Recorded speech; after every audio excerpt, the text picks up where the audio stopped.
我想着你回来，你回来让我开怀。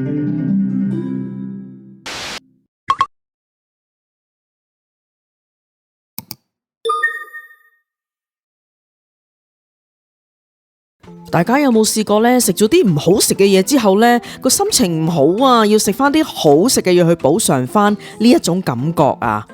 之前呢，我哋咪去咗 Downtown 個 Noble Hotel 嗰度，食嗰個咩 Christmas 嘅 buffet brunch 啊，食到一肚氣，咁啊想揾啲嘢補償翻一下啦。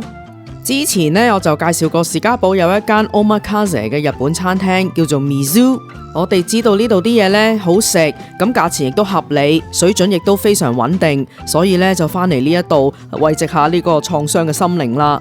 係啦，咁今日呢，我哋帶咗阿飯團父母啦，咁同埋呢有一位先生，即係佢爸爸呢係唔食生嘢嘅噃，咁但係呢度師傅好好嘅，佢會幫你即係你早啲同佢講啦，當然咁佢可能都可以做到一啲熟食俾你。可能㗎嚇。係啦，你要問清楚下。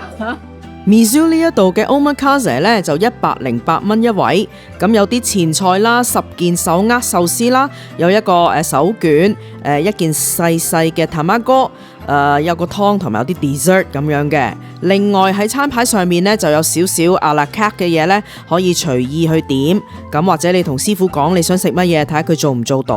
咁 Omakase 大致上咧就係咁樣啦。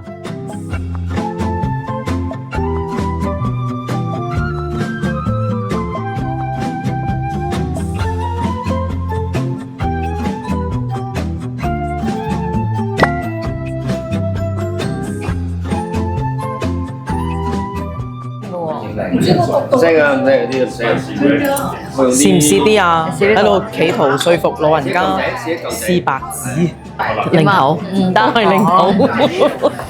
咁我哋自己嚟試啦嚇，正。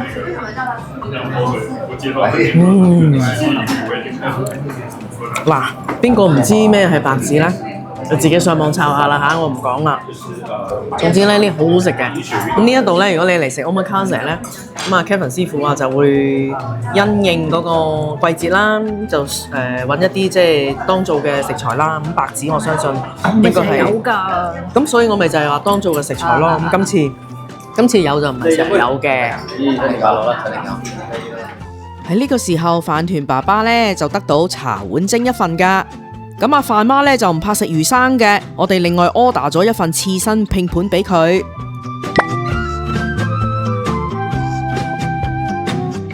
當我哋仲品嘗緊美味嘅魚生啊壽司之際，貼心嘅 Kevin 師傅咧已經喺熟食部嗰度準備咗日式魚頭湯俾阿飯爸食，仲加一碗手打烏冬俾佢啊！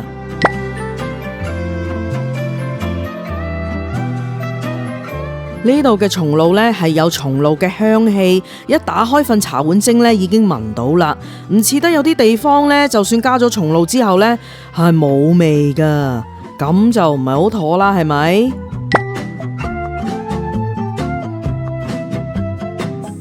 今日個麥帶咁啲肉咁腍嘅，熟成啊！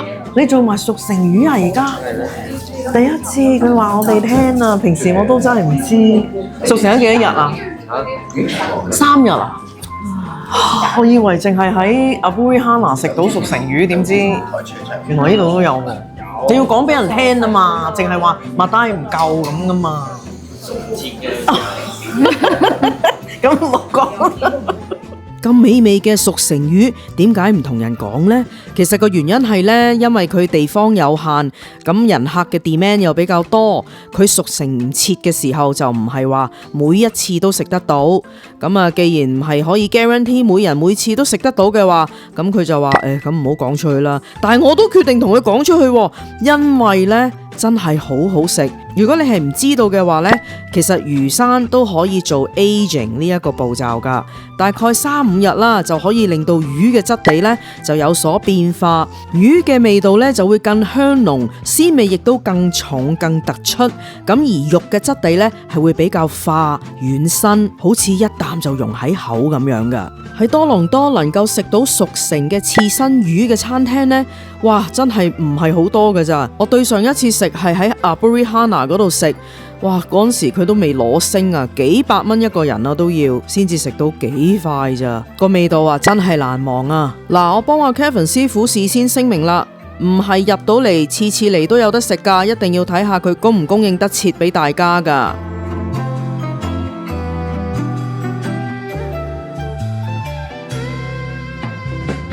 鏡頭又嚟到熟食部呢一度咯，Kevin 師傅準備緊 A5 和牛俾阿飯巴食啊！聽講呢入口即溶，聽講呢冇牙都食得到啊！我又聽講呢話好食到唔願意分俾人咁話，我又聽講呢阿飯巴食完之後呢投訴啊，投訴點解我哋唔帶佢多啲嚟呢一度食飯？咩話？你話上一次Nobu 啊，爸食幾少嘢啊？淨係食雪糕啫。我見佢唔係好肯食咯啲嘢。係啊，哇！而家搏命食啊！唉，何止阿飯巴搏命食啊？我見到阿飯媽都搏命食啊！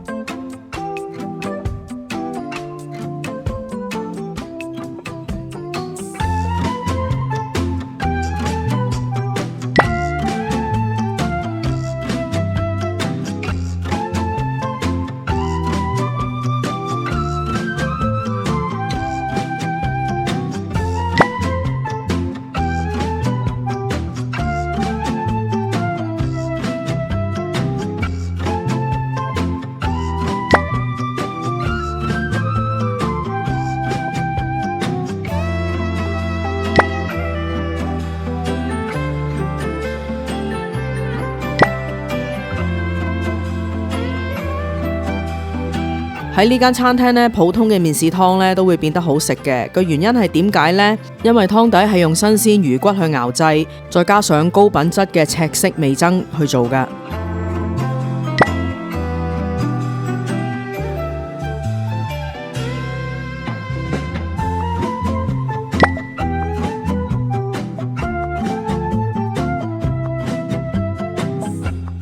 我最近呢就睇到一啲報道，就話喺2025年嘅年底呢，其實多倫多有好多餐廳呢都已經捱唔住，就選擇喺年尾過咗個聖誕同新年嗰一輪之後呢，就已經結業啦，即係唔想再喺2026年繼續經營。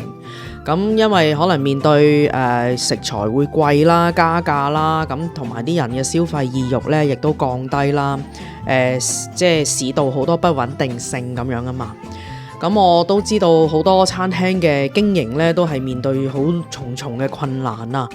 我喺呢一度咧就衷心希望一啲好嘅餐廳咧，真係我哋多啲去幫襯。咁希望佢哋做得住咧，我哋先至可以繼續欣賞到一啲廚師做出嚟嘅好嘅美味嘅食物咯。